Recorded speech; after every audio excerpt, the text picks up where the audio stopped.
First, we're going to start with Tom Brady, and we're going to go to Ohio and bring in our friend Eric Mangini, former NFL head coach, former defensive coordinator for the New England Patriots. We're going to start with the new Tampa Bay Buccaneers quarterback, Tom Brady, otherwise known as the GOAT and an 8-handicap golfer. WEEI radio host and former Major League Baseball player Lou Merloni had some interesting comments about the new Tom Brady that we're seeing down in Tampa. We're seeing more of Tom Brady's personality. All right, Marcel, let's get us rolling here. Do you agree with Lou Merloni that perhaps Tom Brady shouldn't be putting so much of his personality out there and should just stick to football? No, and you know I don't. Tom Brady should focus in and concentrate on being Tom Brady, which is more than just a Patriot way machine. And that's what Tom Brady has been for 20 years in terms of his personality being suppressed.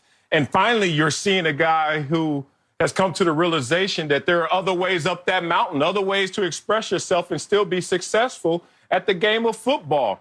You know how many off seasons Tom Brady has shared stories with other players, lesser players than himself, and hearing how much more fun, more enjoyable their experience is than his. And let's be real, Tom Brady has not won the Super Bowl every single year. So this is not just a marriage of his personality to championship success.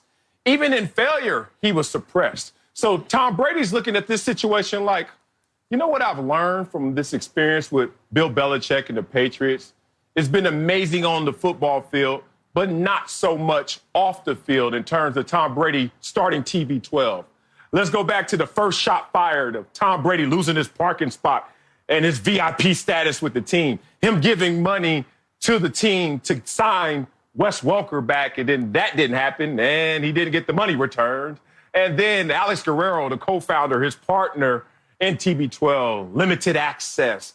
Like, Tom Brady came to a realization that there's another way of doing it outside the Patriot way. So I respect him and his newfound personality, no matter how funny or not funny it may be. Yeah, I don't see this as being any problem at all. I think in that interview as well, the reporter had said, this isn't our Tom Brady. Well, guess what? It's not your Tom Brady anymore. He's no longer a Patriot, and it sounds like a little bit of sour grapes. What's he really done? He went on Howard Stern, so that was a couple hours of his life. He did a TikTok with Giselle. There's 30 minutes. Oh, yeah, he played a charity golf tournament and raised $20 million for COVID relief. What a horrible guy. I think what they should be focused on, what Tom needs to be focused on, is Tampa Bay's offense, and he is. And the best thing that Tampa Bay can do is make the offense as conducive to Tom Brady as they possibly can. He's going to study. He has been studying. He'll maximize whatever they give him. And it's not about these few minor things he's done outside of football. Yeah, I got to agree with you all in the sense that if this is Tom Brady letting his hair down, it doesn't go past his shoulders. I'm not sure if it goes past his ears, because all that's really happening here with Tom Brady is the coronavirus. If there was no coronavirus, Tom Brady wouldn't be playing in a charity golf event all mic'd up. If there was no coronavirus, Tom Brady would be on a football field, all in with his teammates, learning the offense. And yes, he might be slightly different than the Tom Brady in Tampa, but the coronavirus has prevented Tom Brady from being Tom Brady, because on a new team with a new offense and with new teammates, we know where Tom Brady would be at age 43, on a football field, singularly focused on football. Yes, you may see a bit more of his personality, but again, like I said, if this is him letting his hair down, his hair is not very long. It just doesn't go. Certainly doesn't go to the floor. He's not Dennis Rodman. He's not Rob Gronkowski. I think we knew that. The charity event, just like you said, raised $20 million and turned out to be a good look for Tom Brady once he started knocking in a few shots. So let's move on from this and talk about another quarterback who really is trying to adjust his personality. Baker Mayfield, as I like to call him, Little Smokey, is saying, is promising there's going to be less smoke this year, and he's going to try to let his play do the talking. Listen to Baker Mayfield talking with reporters yesterday. I have a different approach to this year. I think it's everybody that has been interviewed in our team has kind of, hit the nail on the head over and over about, it's just time to work. It's time to do our thing instead of talking about it. So this is the first media thing I've done just because there's no need to be talking about it. It's just time to go do it. And right now it's, kind of moving in silence, which is fine with me. All right, Marcellus, you think this approach by Baker Mayfield will actually snap him out of his struggles? Will it help at all? No, it won't help. And it's kind of sad. And I've had teammates like this before where they're going through their psychosis for public display. They're talking out loud, trying to convince themselves, but we all are now privy of hearing what's going on, that inner turmoil that's going on between the ears of Baker Mayfield. Sad place to be, for real. And I'm going to tell you why.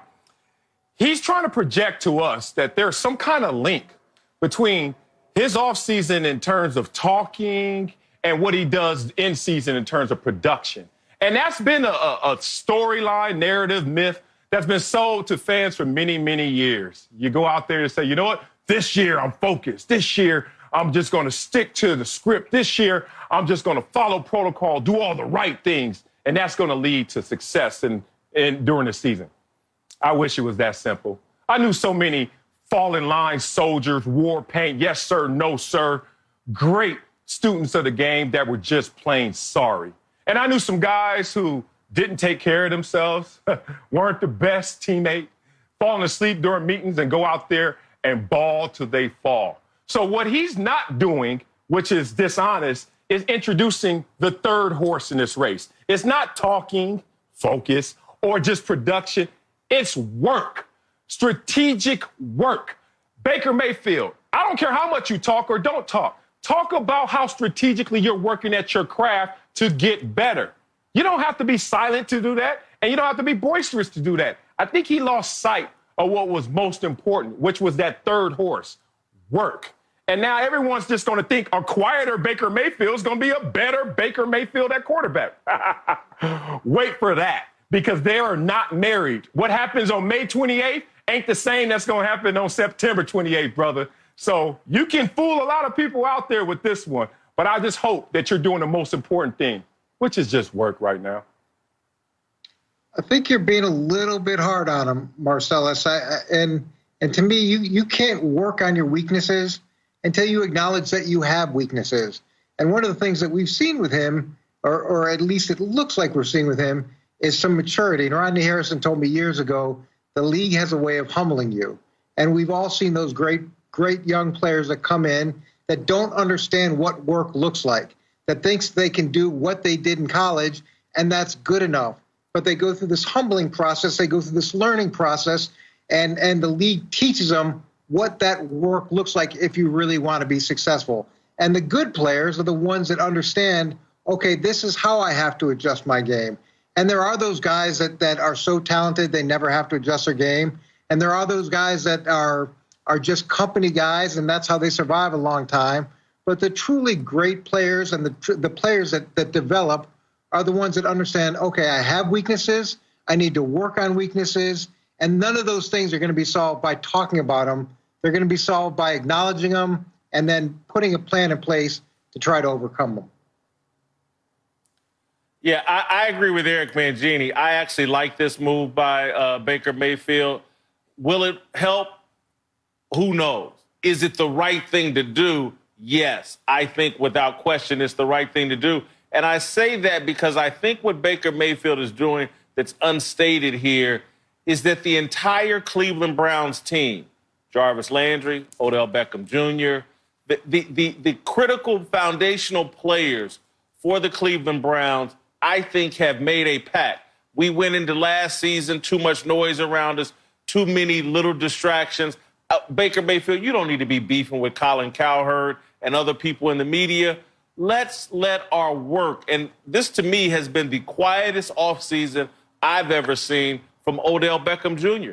He hasn't been really doing things to draw attention to himself. So I think Baker's being part of a collective group effort and a mindset that they want to permeate that entire team is that it really is about the work. It's not about our mouth. It's not about what watch I'm wearing on game day. It's not about any of these other off-field distractions. I think Baker Mayfield was humbled last year. I think OBJ was humbled last year. I like the way they're handling this offseason, and I like the fact that Baker Mayfield is acknowledging we're going to, from a personality perspective, we're going to be a bit different here in Cleveland this year. And as the quarterback, I need to be a part of setting that tone. I actually like this, Marcellus. Not me. I'm not letting anyone steal my fuel, my octane. Don't let them steal your mojo. That's how you got up this mountain. For anyone who's saying, oh, you know what, it's time for him to change course in terms of behavior, it's been uberly successful for Baker Mayfield, a two-time walk-on, Heisman Trophy winner, had a great rookie season, NFL record-setting rookie season. And then finally he realizes in competition, sometimes you lose. Finally, he realizes sometimes they hit back. Oh, these are grown men who have honed their craft to a level where I need to adjust. But what you need to adjust in is the specific strategic surgery on the field. You don't have to change how you walk around in the offseason, do you? And it's funny, he's letting them steal what made Baker Mayfield have that underdog mentality, that special juice. So now he's just going to fall in line. Sounds good to me. But I remember hearing some of the war stories of Deion Sanders and Jerry Rice, and at times there would be a little bit of a beef within the team of how to approach a game as a personality. And Deion told Jerry, like, look, Jerry, you do it your way, and I'm going to do it my way because my way has been successful. I just think that Baker Mayfield needs to be honest. They hit back, and they hit you hard last year. And now you need to hit back harder next year. But this whole going back to the drawing board and your essence, it sounds good to investors and ticket holders. But to a guy who's been on that field before, you better stick to your script. Thanks for watching. Subscribe here to get the latest from the show. And be sure to check out more of the best clips from Speak For Yourself or go watch a few segments from our other shows on FS1.